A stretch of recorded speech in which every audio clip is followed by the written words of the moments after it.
Hey folks, welcome back to Only Best Fancy Novels. My name is Robin, and today I want to talk about one of my most anticipated fantasy releases of this year, and probably the best sequel book I've read this year, and that is The Strength of the Few by James Islington.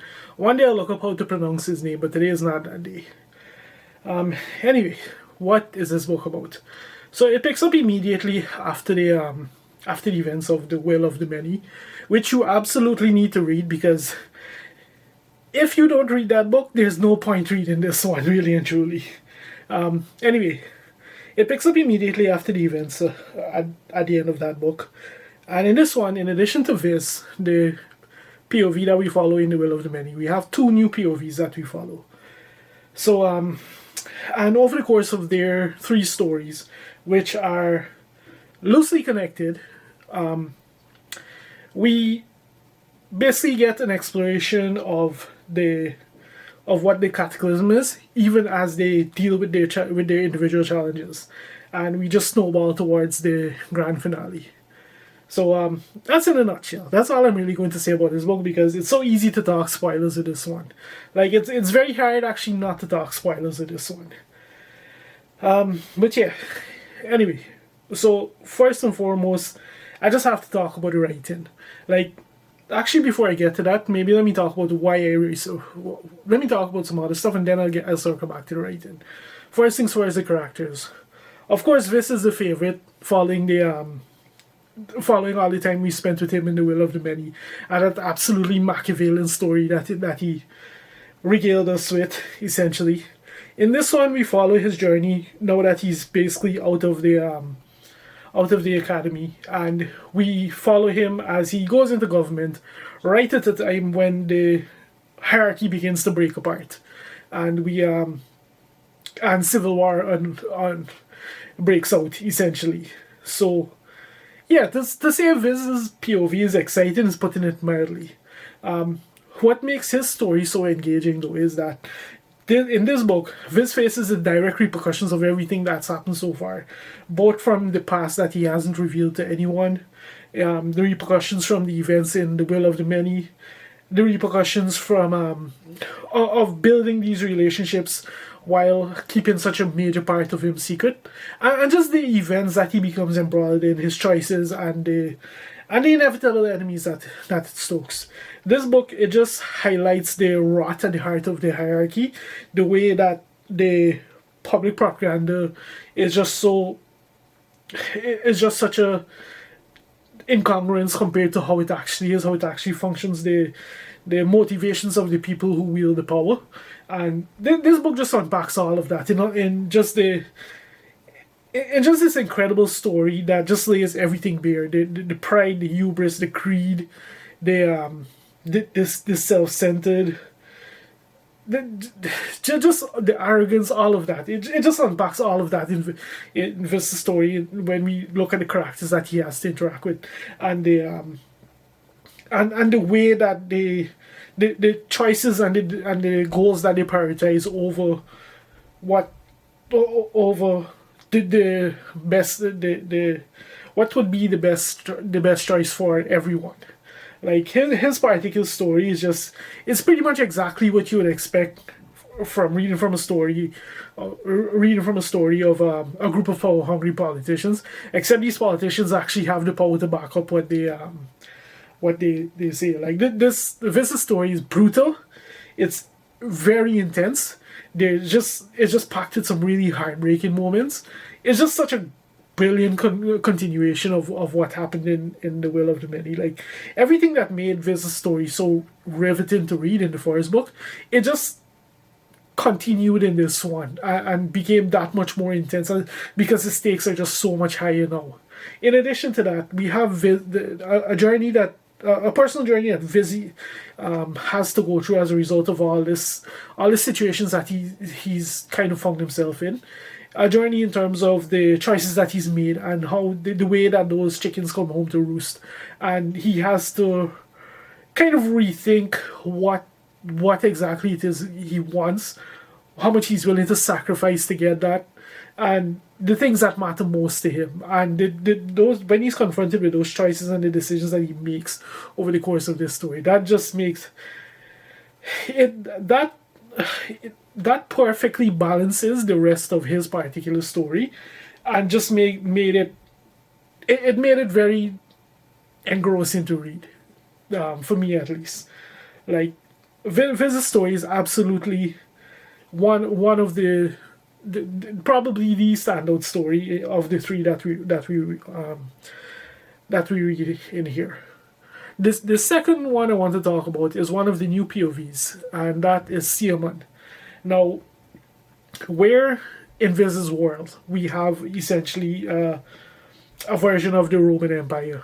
In Seaman's world, we get we get to explore a version of the world that's basically based off of ancient Egypt, and with everything that entails, and the world building in his particular story is just some of the coolest in this book, easily in this series actually. Like, just the world building, the way that the magic is used in his particular story, and the way that it works, and just the way that society works and is structured and everything. Like, it for me, it's my personal favorite of everything that we've read so far. And in Seaman's case, we have him attempting to assassinate the head of this society, and we follow him on his journey as he sets out to figure out a way to even accomplish this. And that's basically his story throughout this book. And the cool thing about how his story is handled is that this is a new character for us. And James Islington has a choice. He could have either made us go back through a whole new Bildungsroman, which once depending on where it's placed in the series, can be very tiresome. But how James Islington handles this particular scenario is one of the best ways it can be handled for me, because when we're introduced to Seaman, he's already led a fairly eventful life. He has a past, and his actions and his choices and the decisions that he makes, his moral compass, everything is guided by that past. He's not like a wet behind the ears character, fresh off the boat, who has to go through these trials and learn what's important to him and all of that. He comes to us like that already, and because of that, as much as he goes through so much that's new to him, and so much that he has to discover and learn and all of that, it is very much a Bildungsroman in many ways. At the same time, it's not, because when he's confronted with certain situations, he has that experience. He has the life that he's already led, allows him to make decisions and choose what's important to him and all of that. And that made his story significantly different to read from someone who's now going through these traumas and going through these experiences for the very first time. It made the difference, and because of that, it didn't drag the story. Instead, everything felt like just like a perfect continuation of how things should be going. And his story is pretty exciting to read as well, because in his particular storyline, we get so much more information about what is the major threat behind these.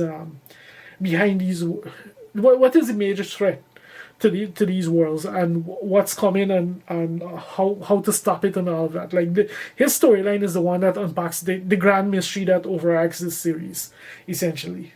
And then we have the final storyline, Daeglan.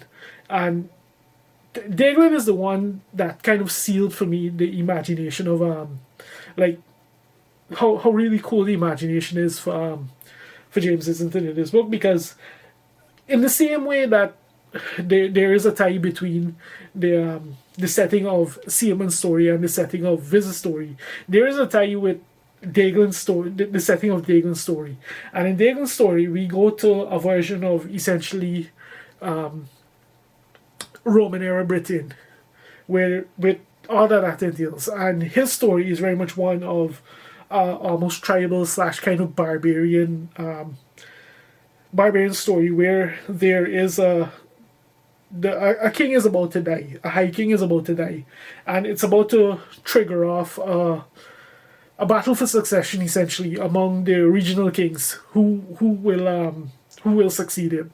So that's the story we were introduced to with Daglin, and once again, similar to Seaman, Daglin's story is in large parts a Bildungsroman because he has to learn a lot about what makes this world work and how he fits into all of this and all of that. So there is a learning curve for him as well. But similar to in the same way that James Islington handles Seaman's like character, he handles Daglin's in a similar way. Like Daglin has lived the past, and his choices and his actions and his decisions are informed by that past.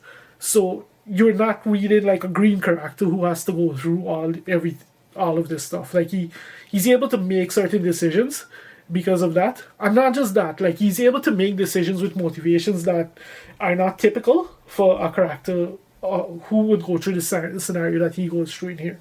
Like there are moments when when he makes the theatrical choice because he understands the power of that of how that will appear as compared to somebody who's just trying to survive a situation.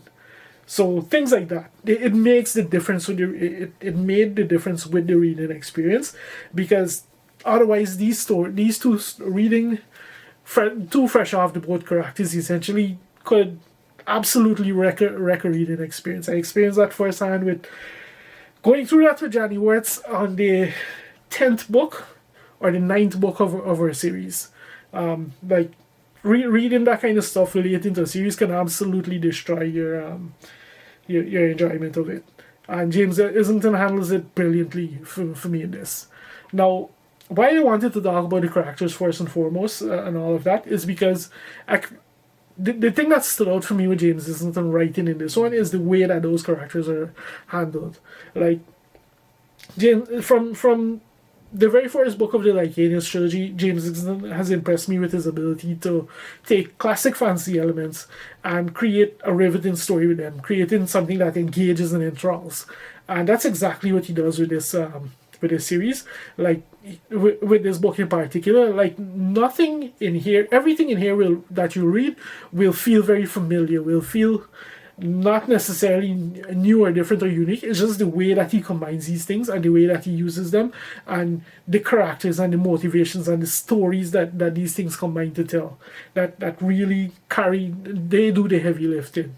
And once again, it's the way that he chose to depict those two new characters and all of that really strengthened this book overall for me. And that's before we even get into the theme of this book. Like the title says it all. The strength of the few. This book is all about the what happens, like the individual choices that have far-reaching repercussions and all that when you're dealing with people who are in a power who are in a position to make the choice that will affect the lives of so many people, and how they'll make that choice and all of that.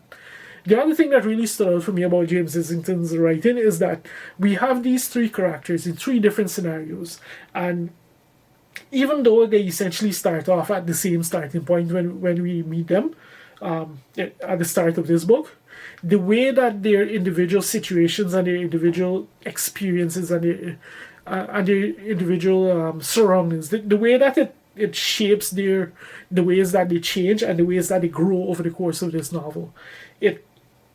By the end of it, you're looking at three completely different people. Whereas at the start of this book, like they were almost like three blank slates, in a sense. So yeah, like it's a testament to his writing. Not just his writing and his ability to carry it, but the choices that he makes and how he tells his story, how he goes about telling his story, and that's the kind of stuff that carried this book for me.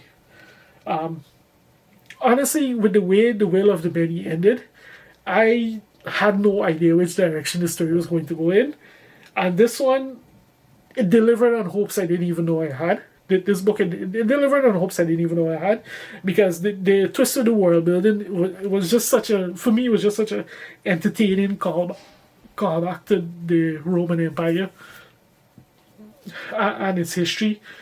And in addition to that, he presents us with a story that both does so much new while progressing the overall story and whilst taking it in some interesting directions. Because some choices are made in here that you would not see made in another epic fantasy book where there's two opposing factions. Like, there's one choice in particular that really stands out. That really shows how nebulous this world, these characters are, the impossible situations they're thrown into, and the incredible choices they have to face as a result of that. So, all in all, a bang of an installment. I'm very, very excited to see where this series goes from here. I don't know. I thought initially this was going to be a quartet of books. I don't know if that's still the plan or if this is going to be a trilogy. Either way, I just can't wait to see what happens next with this series. But, yeah. Like, with the Lycanus trilogy, James has unsealed himself as an author who I need to read everything from. And so far, this series has not disappointed. It has not let me down. So, yeah. That's kind of my thoughts on The Strength of a Few. If you've made it this far into the video, thank you very much for watching, and I'll see you next time.